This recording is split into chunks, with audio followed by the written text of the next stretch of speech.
So when were you first, as mayor, when were you first sort of introduced and welcomed into the Armenian American community? Very specifically, Mountain Davidson Cross.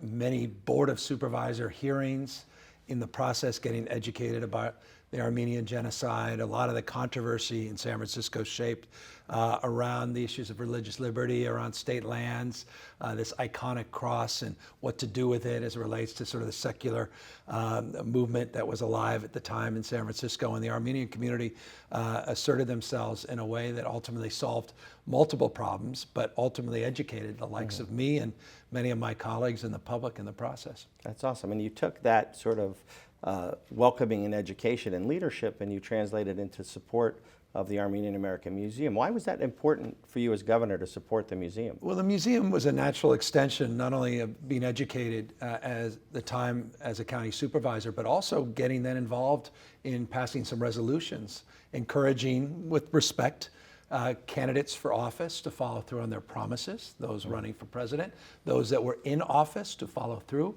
on their promises to the Armenian community as it relates to recognizing Armenian genocide, working with then Speaker Pelosi and then Minority Leader Pelosi in different capacities, passing resolutions urging the support. I think it was House Resolution 252-106, if I recall.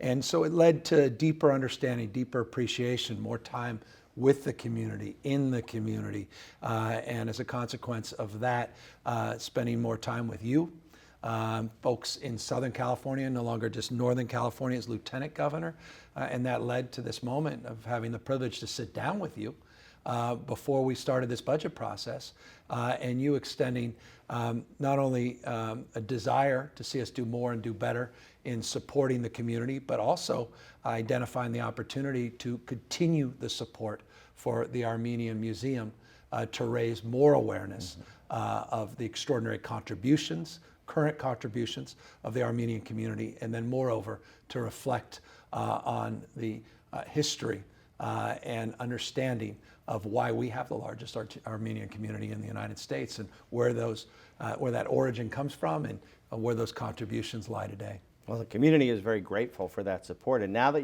I know you sent your staff down to visit and tour the facility. Now that you've learned more about the museum itself, what are you thinking about that project? Well, we've got to continue to support it. I mean, it's wonderful to be in a position with your support and leadership and guidance to provide an additional $5 million. I think we're now over $8 million or around $8 million. $8 million, yeah. But, that's still, there's a lot of money to raise. There's still a lot more support we need to advance to get the museum done. But my staff came back enlivened by the progress, the promotion, the vision. And again, for me, look, I've got 4 kids. They need to be educated about the Armenian genocide. They need to understand the reality. They need to understand the current challenge and the controversy that persists in our country, where people of all political stripes don't have the courage of their convictions and are not doing as much as they can at the national level to assert the truth and to codify that truth in terms of our recognition. And to the extent the United States won't do as much as they should be doing, California should stand tall and stand out and be that example. Well, you've certainly shown that leadership as governor, and sending a message to Washington to follow your leadership is important. And hearing about your kids, I think it's important that non-Armenians feel welcomed and encouraged to go to this. So I think that's an important point as well. Yeah, it's a museum for the Armenian community, certainly, but more broadly for the broader community, and understand the world we're living in, and to reconcile myth versus reality, and to understand that there are wrongs that need to be righted. And while we can never go back in history, can never change that history, we can understand it, we can reconcile our complicity in it to the extent we've allowed the kind of denial that persists around the world, and assert ourselves as only California does. I mean, people take our lead, they take our example, and I think we have a unique role and responsibility to play. And I also want to just extend that role and responsibility is also to celebrate not just the cultural contributions, the business, the scientific, the research contributions of the Armenian community, but the religious constructs.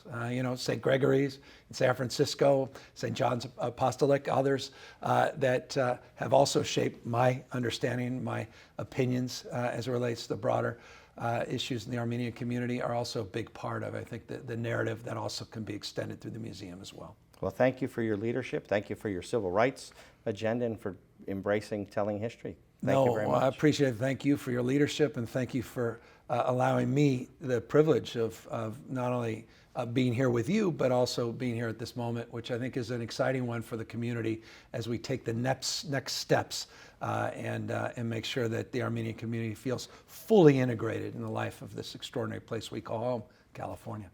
Shanor Havor Humem. Perfect. Thank you. Thank you.